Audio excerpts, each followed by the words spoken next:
طبعا انا يوسف، قناه صوتنا. طبعا انا جروب المحله الكبرى ما اقدرش مهما قلت لغايه الصبح ما اقدرش اقول المجهود اللي هو عمله معايا عشان اخراج هذا الحفل، وكان الدينامو والعقل المفكر لهذا الجروب هي الانسه هاجر ومصطفى، فلها منا كل التحيه.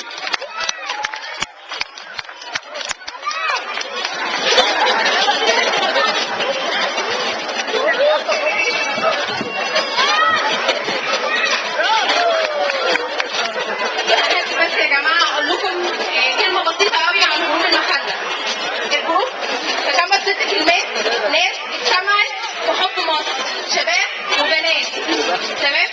الجروب عمره من زمان قوي، مش لسه بعد الثوره، بقاله 5-6 سنين.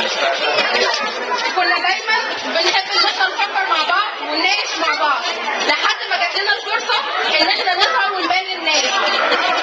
عملنا حاجات كتير قوي، عملنا حمله تنظيف للمحله، انشقت مننا جروبات كتير، بس كلنا تحت الجروب الامي بتاعنا المحله الكبرى. وعشان كده هو اسم المحله الكبرى، عشان هو كله من اهل البلد دي، من شبابها ومن بناتها. وبحب احيي كل اعضاء الجروب وكل شباب المحله وكل بناتها وكل اب وام فيها. وبجد انا مبسوطه قوي ان انا معاكم النهارده، وبجد انا ما عملتش في حياتي حاجه حلوه قد نجاح الحفله دي، ويا رب يا رب نكون اسعدنا كل الناس فيها. انا بحيي تحيه خاصه الاستاذه هاجر، وهتبقى معانا في اصل الشباب بشكل دائم باذن الله.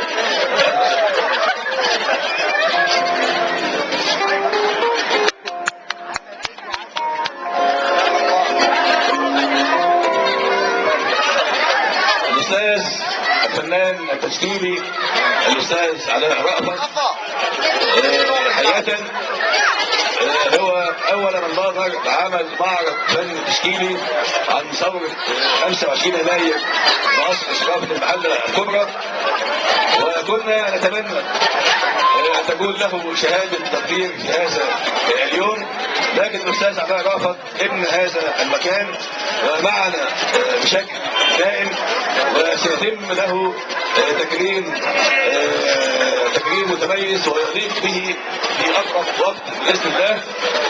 احنا هنستمع للاستاذ علاء النهارده مش كفنان تشكيلي، لكن باعتباره ممثل لائتلاف شباب الثوره، فليتفضل.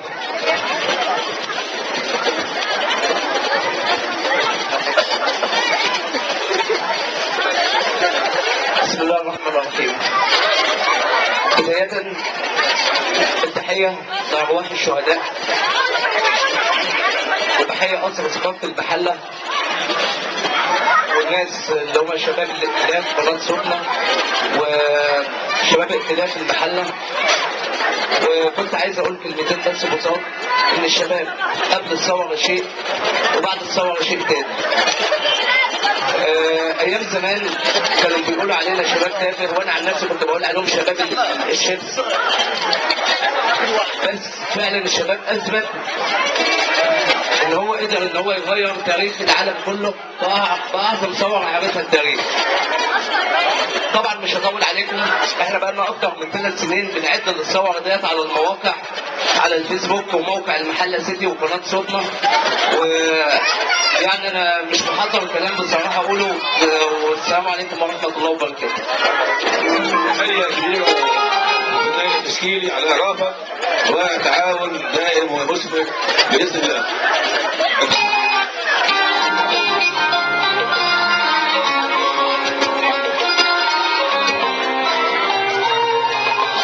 أشرف الغنام لديه دعوة إليكم سيوجهها إليكم بنفسه، فليتفضل. بسم الله الرحمن الرحيم، والسلام على أشرف المرسلين. برحب بالسادة الحضور، وبشكر الأستاذ جابر والأستاذ مبارك على إتاحتهم الفرصة دي ليا، لأن ما كنتش في البرنامج أساسا. وبشكر الجماعة كلهم اللي هم ساهموا في تكريم الشهداء وأهالي الشهداء، وبدعوهم إن شاء الله. إحنا بنحضر لاحتفالية كبيرة تليق باسم المحلة ومكانة المحلة يوم 6 أو 7 إبريل، لسه هتحدد في خلال يومين، والمكان بتاعها هيتحدد برضه. وهندعو ليها كل الفضائيات والصحف، لان المحله زي ما انتم عارفين كانت القروبه لثوره 25 اللي احنا فيها دلوقتي. فاذا المحله ما اتحطتش في المناهج اللي هي يعاد صياغتها من دلوقتي في المناهج التعليميه مش هتحط بعد كده. فانا بقول لكل الاخوه الحاضرين هنقول لكم ان شاء الله على ميعاد الحفل، وكله باذن الله يحضر معانا عشان يطلع الحفله بالصوره اللائقه بمدينه المحله الكبرى. مدينه المحله الكبرى يا اخوانا على فكره مدينه فرعونيه، اللي يدرس تاريخها كويس. المحله الكبرى مدينه فرعونيه وكان اسمها تيدوسيا، وكان اسمها في العصر القبطي محله دقله ومحله شرقيون، وفي العصر الاسلامي اتسمت بمحله الامراء ثم محله الكبراء ثم المحله الكبرى.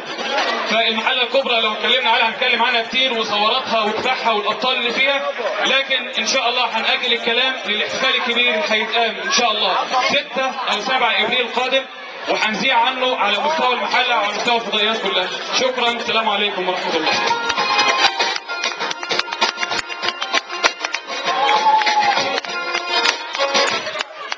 الشاعر الاستاذ عبد الله حنفي، ثم الموهبه احمد عبد المنعم.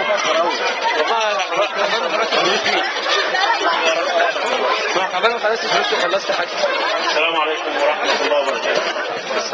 أقول افرحي يما، افرحي يما، افرحي يما، ده أنا شهيد. زرغتي يما، زرغتي يما، ده أنا سعيد. ما تعيطيش يما، ده النهارده عيد. افرحي يما، ده الشهيد حي. زرغتي يما، ده الخير جاي. ما تعيطيش يما، مفيش زينا زي. افرحي يما، دمي ما راحش هدر. زرغتي يما، ده الفرمان صدر. ما تعيطيش يما، ده انا مؤمن بالقدر. وشكرا.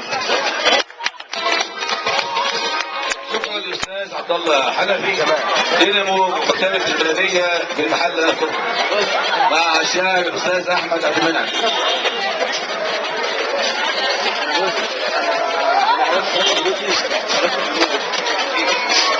بسم الله الرحمن الرحيم. انا جاي النهارده قصيده بمناسبه احتفال بعيد الام. انا احمد عبد المنعم سامي، ده اسمي. حكايه بلا نهايه، ده اسم القصيده. بتقول: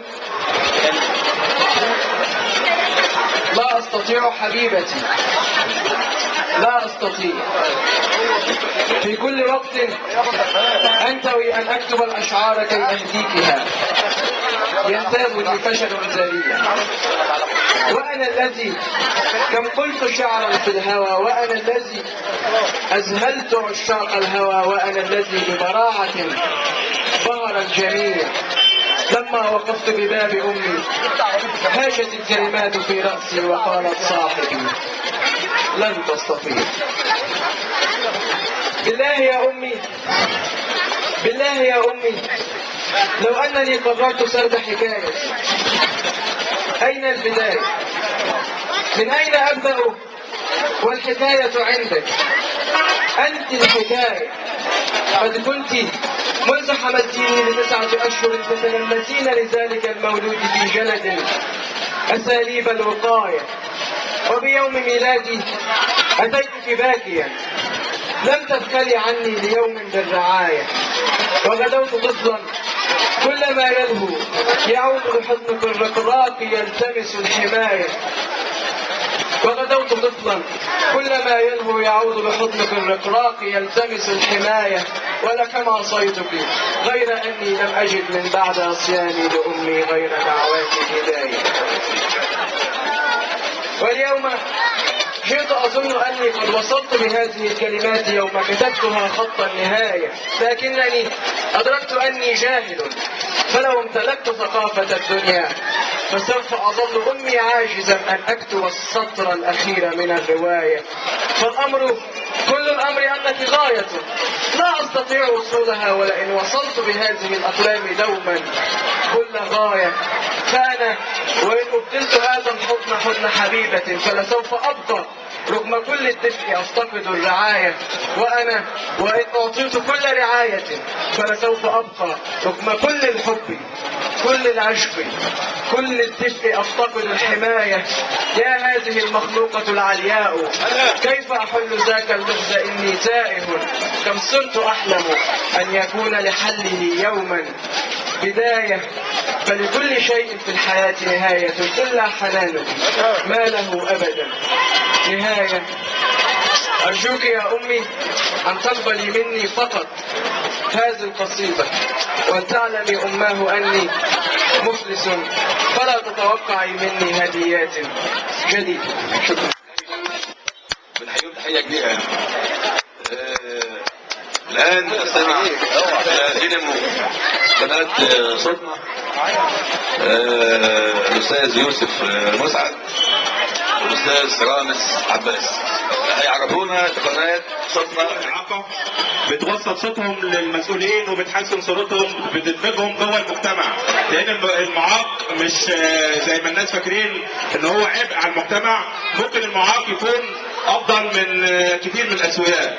وانشأت انا ورامز الويب سايت او القناه بتاع قناه صوتنا عشان نخرج الفكره ديت ونقول للمجتمع ان في فئه لها احتياجات وفئه لها تطلعات، ومش بس موجوده جوه البيوت ومحتاجه العطف منا، لكن انهم ممكن يكونوا قاده، ممكن يكونوا لهم راي، واكيد المجتمع لازم يحترمهم. عشان كده احنا انشأنا قناه صوتنا، اول قناه موجوده ممكن نقول في مصر بصفه عامه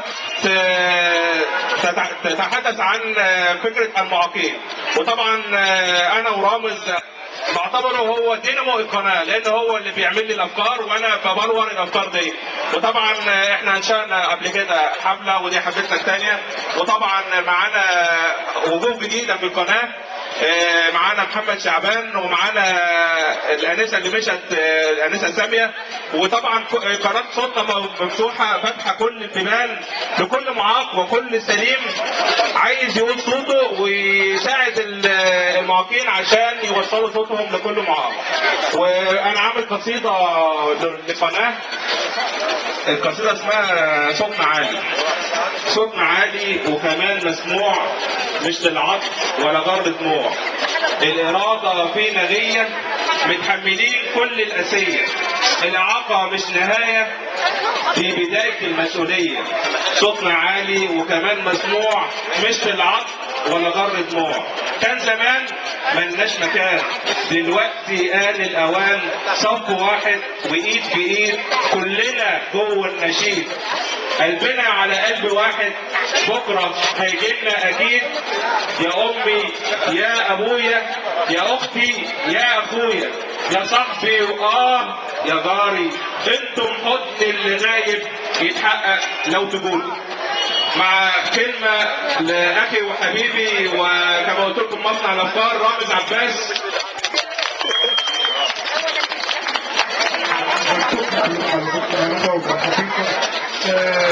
الحفلة دي بتسوي حاجة اسمها تفتح الموبايل. لما تشوف الموبايل ما تشوفش شحن لا يكتب، فتبقى قاعد متابع. الحفلة دي بالنسبة لي كده. أنا لما كنت شغال مع ناس واشتغلت مع شباب في المحل كلهم، ده بيمثل لي شحن لاستمرار الحياة. شحن الاستمرار في الحياة ايه الرسالة اللي اقدر اقدمها من خلال النهارده تساعد مسائل كتير، ان احنا نهتم بالامهات ودورهم الرائد ان هم يعني يكافحوا عشان ابنائهم يبقوا حاجه كويسه في المجتمع. قدمنا برضه رساله ان احنا حسنا صوت الوعظ في المجتمع من خلال المنطقه اللي عملناها في شارع البحر النهارده. ازاي انك تشوف زميلك زي هاجر مصطفى ماشيه بالعلاقه في الشارع مبسوطه عشان دمج الوقت. ازاي انك تشوف استاذ جابر بيشرف على اعداد المسرح. ازاي انك تشوف يوسف يروح لحفله في المنطقه البعيده ويجي هنا عشان يشوف الحفله. الحاجات دي كلها يعني بتدي دفعه للشخص اللي واقف كتير. انك تشوف محمد يحيى يجيب الحديث بتاعه ويبقى قاعد مهتم بالفقرات الموسيقيه زي كده. طبعا كل الحاجات ديت والصور دي القرارات النهارده واحنا شفناها، لكن عشان تتكرر اكتر لازم المواقف كله يبقى ايد واحده، لازم نهتم ان احنا نسعد الاخرين، ما ندورش على اي حاجه ثانيه غير انك تشوف الشخص اللي قدامك فرحان جواه بيضحك علشان انت حاسس بيه.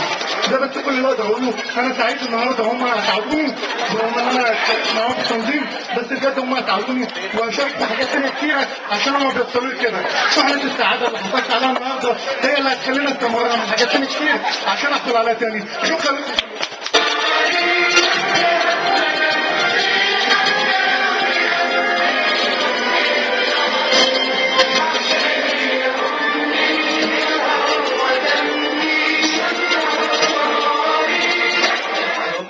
ولكن هو مناضل سياسي يدافع عن الشعب المصري كله. رامز عباس رغم ضعفته شارك في كل المظاهرات التي كانت ضد نظام حسني مبارك في عز وقوة نظام حسني مبارك. رامز عباس لم يتأخر عن مظاهرة واحدة سواء في مدينة المحلة أو في القاهرة أو سائر محافظات مصر. تحية لهذا النموذج، تحية لهذا النموذج المشرف والمحترم، ونتمنى من كل الشباب السليم أن يكون نموذجه هذا الشاب المعاق الأستاذ رامز عباس. من مناضل آخر قررناه اليوم وهو الأستاذ رضا النحولي. السلام عليكم. بصراحة والله العظيم يعني المفروض النهارده اللي كان يتكرم في جنود مجهولة في مدينة المحلة هي الأطباء اللي أشرفوا على علاج المصابين. وأخص بالذكر سيادة العميد عبد الحميد بسيوني، أقدم له شكر خاص على أساس هو كان أول واحد كان بيجري ويباشر في عملية العلاج للمصابين، وخاصة بعد أكثر من دكتور والأستاذ أحمد عز السليم شكر خاص، والدكتور كمال مطاوع والدكتور أحمد المارة. مش عايز أقول يعني أنسى الأطباء بتاعت المحلة كلها لهم شكر خاص. الناس دي بصراحة وقفوا ورا المصابين بكل ما يملكوا، يعني ما سابوش حاجة في أي مكان. يعني أنا عملت عمليتين اثنين، واحدة في مستشفى الهدى الدولي والثانية كانت في مستشفى الجمعية. وبصراحة سيادة العميد عبد الحميد بسيوني مشكورا كان بيتابع في كل لحظة عملية العملية الجراحية ووصلنا لحد فين، ولدرجة ان في حالة لما رفعنا القضية على وزير الداخلية ومدير امن الغربية واحمد العايدي رئيس مباحث اسم تاني، وعلى اللواء رئيس قطاع امن المركزي بالغربية، احنا رفعنا عليهم القضية الاربعة.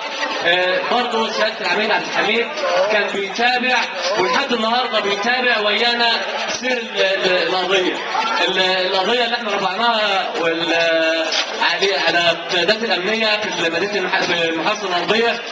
وصلت دلوقتي وصلت موجوده عند النائب العام في القاهره، بيتم التحقيق فيها، وباذن الله كل مصاب وكل شهيد هياخد حقه من كل واحد. يعني مش عايز اقول اللي حصل في ميدان الشغل. بالنسبه اللي حصل في ميدان الشغل ويانا هنا كان اجرام بمعنى الكلمه، كانت عمليه تصفيه جسديه لكل الموجودين. يعني بالنسبه للظروف اللي تمت الاصابه كان في قدام شاب، احنا كنا بنقدم الظهور والورد العساكر اللي بتاع القوات المسلحه، فبتوع الداخليه عساكر الداخليه ضباط الداخليه ساعه ما شافونا بنستقبل ضباط القوات المسلحه جند منهم بداوا يضربوا ضرب مش هقول عشوائي، لا كان ضرب متعمد. خلصين يعني ببص لقيت شاب عنده 16 سنه او 17 سنه، ببص لقيت خد طلقه في رقبته. انا الشباب بيجري وده وقع فبيدوس عليه، فطلعت بجري اجيب الولد من تحت رجل الشباب. قلت احتمال يكون فيه الروح لسه، ببص لقيت النقيب نقيب امن مركزي طلع من العربيه اللي انا مصفحه وقام جاي قابلني بثلاث ضربات، يعني 3 طلقات في الجوله البدايه، واحده في الرباط الصليبي واثنين في الفخذ. فانا بشد الولد وبجري قام جاي قابلني من ورا، ضرب في كل يعني ضرب بانتقام، عمليه تصفيه جسديه. وباذن الله كل مصاب وكل شهيد هياخد حقه من الاجرام اللي تم بدايه من المقال محمد حسني مبارك. انا بقول خساره فيه الاسم المخلوع، مخلوع ايوه. وهنتم من كل زبانيه الداخليه باذن الله، وكل شهيد وكل مصاب هياخد حقه. وانا بشكر مؤسسة ثقافة المحلة وبشكر الأستاذ جابر سركيس والأستاذ مبارك مصطفى على إن هو إدى الفرصة لكل الناس، وتم تكريم أمهات شهداء في مدينة المحلة. شكرا، السلام عليكم. عليكم جميعا ورحمة الله وبركاته. مبروك علينا الثورة، ويا رب يديمها ويتمها على خير. الشعر والادب يا جماعه قبل الثوره لازم يبقى بعد الثوره حاجه ثانيه، فكل اللي احنا بنقوله مجرد تنبيهات عن الثوره. انا هقول لكم لمحات بس كده بعنوان قابيل للميدان عاد.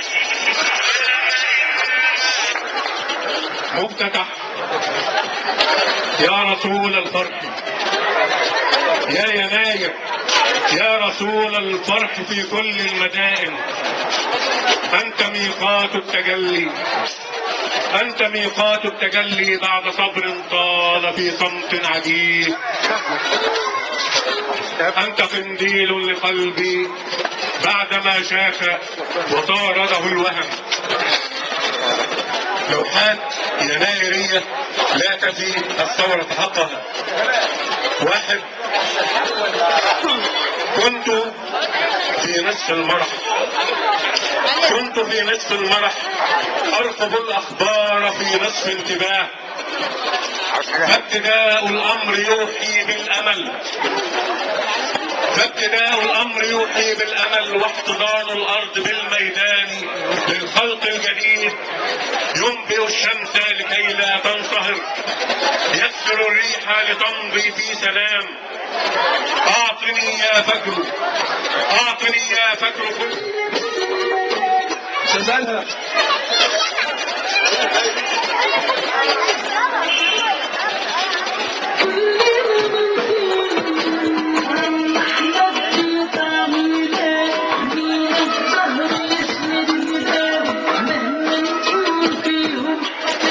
اسم الشهيد احمد سيد النونو من شهداء انتفاضة 6 ابريل 2008.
هذا يعتبر اقوى وافضل تكريم وتكريم على هذه الاسماء الشديده. اسم الشهيد ناجي امين الوكيل تسلمها السيده زوجته.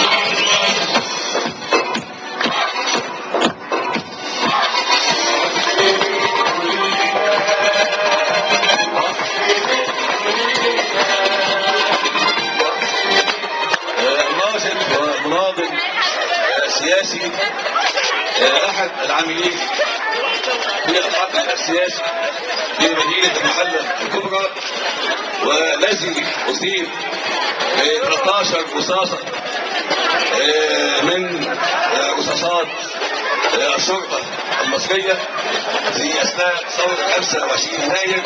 المناضل والسائر والناشط السياسي والمدون الاستاذ رضا المحمدي المحودي.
من قصر ثقافة المحلة الكبرى السيدة الأستاذة عزة عنتر اليوسف.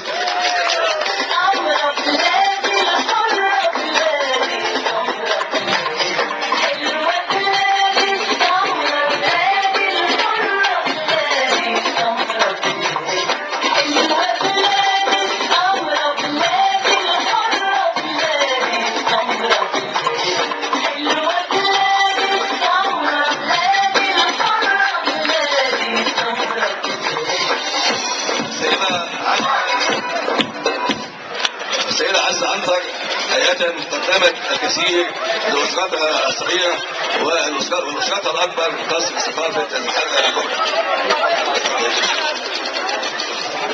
السيدة الأستاذة الفاضلة ماجدة جرجس عطلة مسؤولة تحية كبيرة السيدة الكبيرة الأستاذة ماجدة جرجس عطلة التي حقيقة تقدم الكثير من خلال هذه المرأة المنتصرة.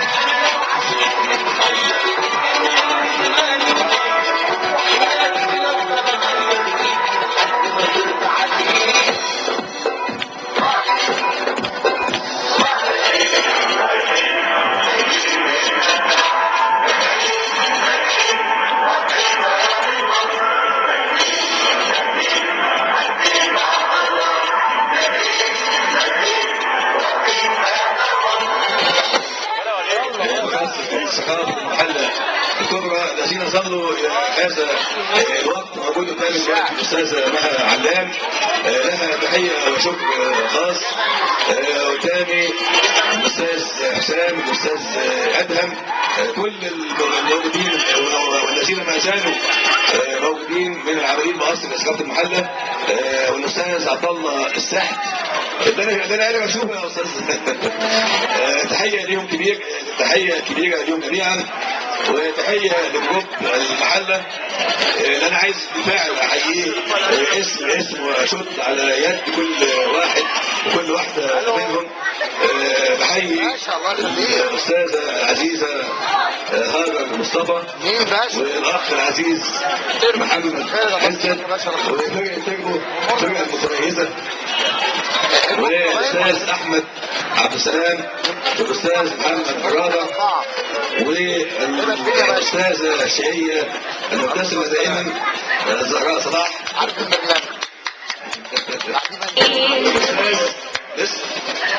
والاستاذ ياسر عادل والاستاذه هبه قط. يعني تحيه ليهم جميعا. في حد تاني؟ استاذه عزيزه جدا الاستاذه ياسمين عادل. معلش رامز هو اللي بيكتب اسمها الفيروز. ايوه استاذه ياسمين عادل وكل جروب المحله حقيقه والله يستحقوا تحيه كبيره. ومره ثانيه بقول يجب ان نصل شبابنا اكثر. احنا اثناء الاعداد التحضيريه اختلافنا اختلاف كتير جدا، لكنه كان في الاخر اختلاف جميل واختلاف في ناس عايزه تعمل عمل ناجح وعمل جيد. تحيه كبيره ليكم وتحيه كبيره ليكم وتحيه للاستاذه بدور. ونختم بقصيده مسجله للشاعر وليد ندى هتكون هي ختام هذا الحفل. وتشرفونا دائما في الاحتفالات الدائمه وقصص رابط المحله.